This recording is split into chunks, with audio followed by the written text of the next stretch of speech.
आपल्या घरामध्ये एखाद्या व्यक्तीला दुखलं खुपलं तर घरातले सगळे चिंतेत असतात। रुग्णालयात उपचार करून आपला माणूस बरा व्हावा यासाठी धडपडतात। मात्र मुंबईतल्या एका घटनेमुळे माणुसकीला काळीमा फासणारी असा हा प्रकार समोर आलेला आहे। मुंबईमध्ये एका 60 वर्षीय आजीला त्वचेचा कॅन्सर झाल्यानं नातवानं कचऱ्याच्या ढिगाऱ्यात फेकून दिला आणि निघून गेला। पोलिसांना याची माहिती मिळताच या महिलेला पोलिसांनी रुग्णालयामध्ये दाखल केलेलं आहे आणि तिच्यावरती सध्या उपचार सुरू आहेत। मात्र आजीला अशा पद्धतीनं कचऱ्यामध्ये फेकणारा हा नातू कोण आणि ते कुटुंबीय कोण याचा शोध आता पोलीस घेत आहेत। मालाडमधला हा नातू असल्याचं खरं तर प्राथमिक माहितीच समोर आले। अधिक माहिती घेऊया, जुई जाधव आमचे प्रतिनिधी आपल्या सोबत आहे। जुई, काय अधिक माहिती पोलिसांच्या तपासातनं समोर आली आहे? प्रज्ञा, शनिवारी ही घटना घडली। शनिवारी आरे कॉलनीमध्ये युनिट क्रमांक 32 कडे जाणाऱ्या रस्त्यावर एका कचऱ्याच्या ढिगाऱ्यात ही आजी सापडली। ही आजी तिच्या नाईट ड्रेसमध्ये होती। जवळपास 60 वर्ष ह्या आजीचं आहे आणि जी माहिती आपल्यापर्यंत मिळते त्या माहितीनुसार या आजीला स्किन कॅन्सर म्हणजे त्वचेचा कर्करोग झाल्याचं निष्पन्न झालं।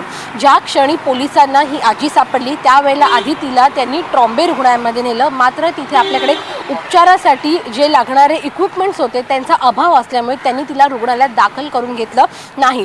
त्यानंतर पोलिसांनी तिला कुपर रुग्णालयामध्ये नेलं। मात्र कुपर रुग्णालयामध्ये देखील तिला आधी दाखल करून घेण्यास नकार दिला गेला। तिला अनेक ठिकाणी नेण्यात आलं। मात्र वरिष्ठ पोलिसांनी शेवटी कुपर रुग्णालयातील वरिष्ठ जे डॉक्टर आहेत त्यांच्याशी संवाद साधला आणि मग संध्याकाळी 5:30 वाजता या आजीला कुपर रुग्णालयामध्ये दाखल करून घेतलं आहे। ही आजी सध्या कुपर रुग्णालयामध्ये तिच्या उपचार सुरू आहे, तिच्यावर उपचार सुरू आहे कुपर रुग्णालयामध्ये। मात्र जो नातू आहे त्या नातवाचा शोध पोलीस घेत आहेत। कारण का दुर्दैव असं की ज्या परिसरामध्ये तो कचऱ्याचा डब्बा होता त्या परिसरामध्ये कुठेही CCTV फुटेज नाही।